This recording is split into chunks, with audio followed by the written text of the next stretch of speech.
രക്ഷയുടെ പാതയിൽ. ഈശ്വമിശിഹായ്ക്ക് സ്തുതിയായിരിക്കട്ടെ. പ്രിയമുള്ള കുട്ടികളെ, എല്ലാവരും വീടുകളിൽ സുരക്ഷിതരായിരിക്കുന്നു, സുഖമായിരിക്കുന്നു എന്ന് കരുതുകയാണ്. നമുക്ക് കഴിഞ്ഞ ക്ലാസ്സിൽ നമ്മൾ പഠിച്ചത് മോശയുടെ മരണവും ജോഷുവയുടെ നേതൃത്വവുമാണ്. ഇന്ന് നമ്മൾ ക്ലാസ്സിൽ നമ്മൾ കുറേ ദിവസങ്ങളായിട്ട്, കുറേ ക്ലാസ്സുകളായിട്ട് നമ്മൾ കാണുന്ന ഇസ്രായേൽ ജനത്തിൻ്റെ വാഗ്ദത്ത ഭൂമിയിലേക്ക് പ്രവേശിക്കുന്ന കാര്യമാണ് നമ്മൾ ഇന്ന് ഈ ക്ലാസ്സിലൂടെ പഠിക്കാൻ പോകുന്നത്. നമുക്കൊന്ന് പ്രാർത്ഥിക്കാം. എല്ലാവരും കൈകൾ കൂപ്പി കണ്ണുകളടച്ച്, സ്നേഹപിതാവായ ദൈവമേ, മറ്റൊരു ദിവസം കൂടി ഞങ്ങൾക്ക് നൽകിയതിന് ഞങ്ങളങ്ങയോട് നന്ദി പറയുന്നു. സ്വർഗീയ ജെറുസലേമിലേക്കുള്ള ഞങ്ങളുടെ യാത്രയിൽ ഇസ്രായേലിനെ അങ്ങ് വഴി നടത്തിയതുപോലെ ഞങ്ങളെയും അങ്ങ് വഴി നടത്തണമേ. ഞങ്ങളുടെ എല്ലാവിധ ദുരിതങ്ങളിൽ നിന്നും ഞങ്ങളെ കരം പിടിച്ച് ഞങ്ങളുടെ കൂടെ ഉണ്ടായിരിക്കണമേ. പരിശുദ്ധ അമ്മേ, സകല വിശുദ്ധരെ ഞങ്ങൾക്ക് വേണ്ടി മാധ്യസ്ഥം വഹിക്കണമേ. നിത്യം പിതാവും പുത്രനും പരിശുദ്ധാത്മാവുമായ സർവേശ്വര, ആമീൻ. നമ്മൾ കഴിഞ്ഞ ക്ലാസ്സിൽ ഞാൻ നേരത്തെ പറഞ്ഞതുപോലെ മോശയുടെ മരണവും ജോഷുവയുടെ നേതൃത്വവുമാണ് നമ്മൾ പഠിച്ചത്.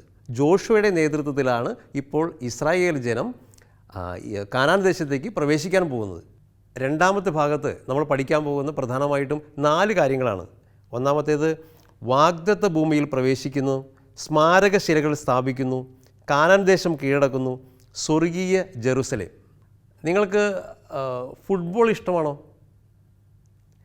ഫുട്ബോൾ നിങ്ങൾക്ക് ഇഷ്ടമുള്ള ഒരുപാട് കളിക്കാരുണ്ടാവും അല്ലേ? നിങ്ങൾക്ക് ഇഷ്ടമുള്ള കളിക്കാരൻ ആരൊക്കെയാണ്? മെസ്സി, നെയ്മർ, റൊണാൾഡോ, അങ്ങനെ ഒരുപാട് പേരുണ്ട്. നിങ്ങൾ ഈ കളിക്കാരനെ അറിയാമോ? ഈ കളിക്കാരൻ്റെ പേരറിയോ? എമിലിയാനോ മാർട്ടിനസ് എന്നാണ് ഈ കളിക്കാരൻ്റെ പേര്. നിങ്ങൾ പലരും അറിയും. അർജൻറ്റീനയുടെ ഗോൾ കീപ്പറായിരുന്നു. ഇത്തവണ ഈ കഴിഞ്ഞ 2021 കഴിഞ്ഞ കോപ്പ അമേരിക്ക കപ്പിൽ അർജൻറ്റീനയെ, ബ്രസീലും അർജൻറ്റീനയും തമ്മിലായിരുന്നു ഫൈനൽ അല്ലേ? നിങ്ങൾ പലരും കളി കണ്ടിട്ടുണ്ടാവും.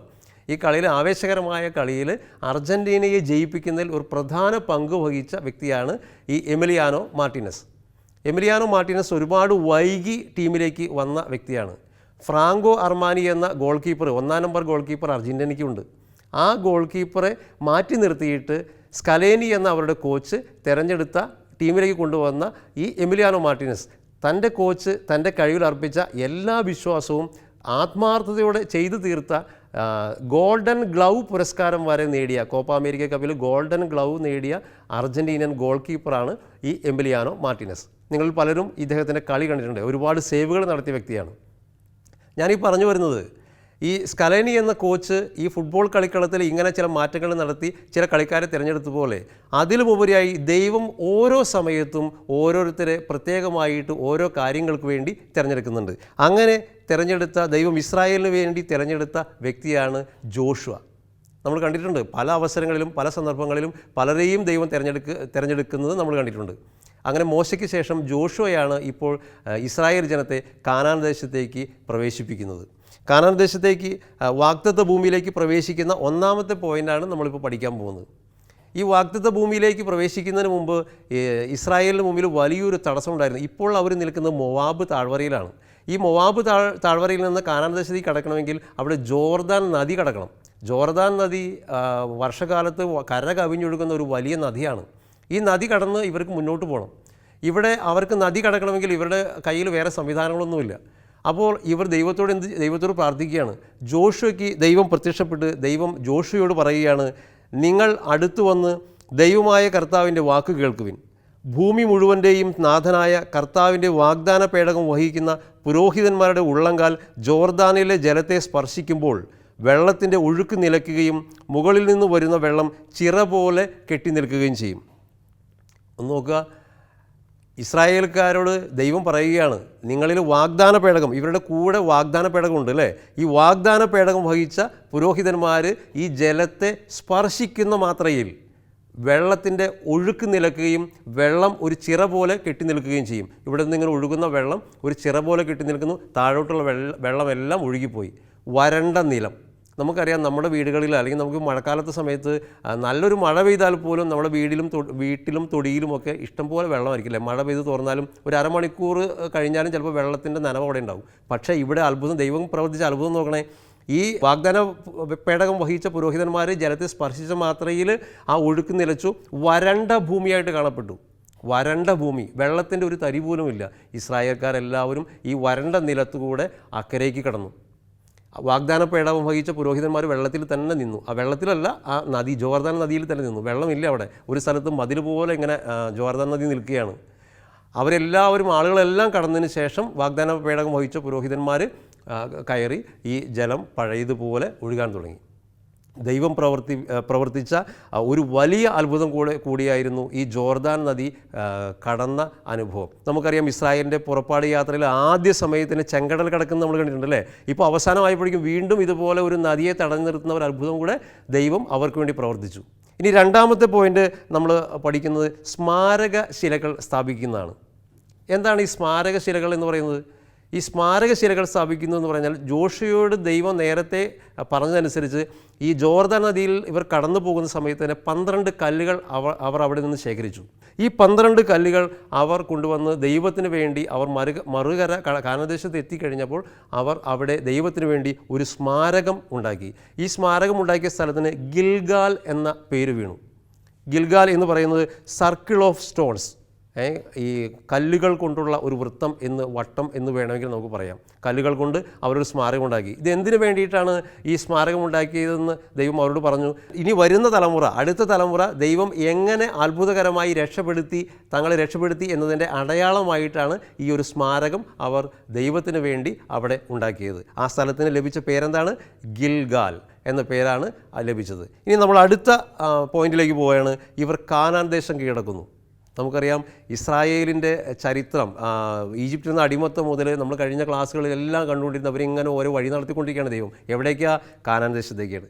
അബ്രഹാത്തിന് കൊടുത്ത വാഗ്ദാനങ്ങളിൽ അവസാനത്തെ വാഗ്ദാനമായിരുന്നു കാനാൻ ദേശം കൈവശമാക്കുന്നത്. നമ്മളത് ആ കാനാൻ ദേശം അവർ കൈവശമാക്കാൻ പോകുകയാണ്. ഇവർ ആ ഗിൽഗാലിൽ താമസിച്ചുകൊണ്ടാണ് അവരുടെ ആദ്യത്തെ പട്ടണമായ, കാനാൻ ദേശത്തെ ആദ്യത്തെ പട്ടണമായ ജെറീക്കോ പട്ടണം അവർ കീഴടക്കുന്നത്. ജെറീക്കോ പട്ടണം എന്ന് പറയുന്നത് ഒരുപാട് വലിയ ചുമരുകൾ കൊണ്ട്, ഭിത്തികൾ കൊണ്ട് കവർ ചെയ്യപ്പെട്ട, അല്ലെങ്കിൽ കോട്ടകൾ നിർമ്മിക്കപ്പെട്ട ഒരു വലിയ നഗരമായിരുന്നു ജെറീക്കോ പട്ടണം. ഉയർന്ന കോട്ടകളാണ്. അവർക്ക് ഒരിക്കലും അവരുടെ ആയുധങ്ങളോ അവരുടെ സന്നാഹങ്ങളോ വെച്ച് ഒരിക്കലും കീഴ്പ്പെടുത്താൻ പറ്റില്ല ഈ ജെറീക്കോ പട്ടണത്തെ. അവരാരെ ആശ്രയിച്ചിട്ടുണ്ടാവും? ദൈവത്തെ ആശ്രയിച്ചിട്ടുണ്ടാവും, ഇല്ലേ? നമ്മളെപ്പോഴും നമുക്ക് പറ്റാത്ത കാര്യങ്ങളിൽ, നമുക്ക് ചെറിയ കാര്യങ്ങളാണെങ്കിൽ നമ്മൾ ദൈവത്തെ ആശ്രയിക്കാൻ നമ്മൾ ചെയ്യും. അല്ലെങ്കിൽ നമ്മൾ ആര് വിളിക്കും? ദൈവത്തെ വിളിക്കും. ഇസ്രായേൽ ജനം അതുപോലെ തന്നെ ആര് വിളിച്ചിട്ടുണ്ടാവും? ദൈവത്തെ വിളിച്ചിട്ടുണ്ടാവും. ദൈവത്തിൻ്റെ പ്രത്യേക അരുളപ്പാടനുസരിച്ച് ദൈവം അവരോട് ഇങ്ങനെ പറഞ്ഞു. ജോഷുവയോട് ദൈവം പറഞ്ഞു, നിങ്ങളുടെ വാഗ്ദാന പേടകം വഹിച്ച പുരോഹിതന്മാർ ആദ്യമേ ഈ കോട്ടയ്ക്ക് വലം വയ്ക്കണം.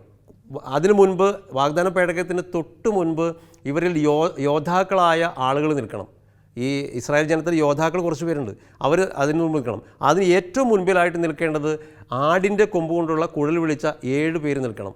അപ്പോൾ 7 പേര് കുഴൽ വിളിച്ച് ഏറ്റവും മുൻപിൽ നിൽക്കും. അതിൻ്റെ പിറകിൽ യോദ്ധാക്കളായ കുറച്ച് പേര് ഇസ്രായേൽക്കാർ നിൽക്കും. അതിൻ്റെ പിറകിൽ വാഗ്ദാന പേടകം നിൽക്കും. ബാക്കി എല്ലാവരും വാഗ്ദാന പേടകത്തിൻ്റെ പിറകിൽ നിൽക്കണം.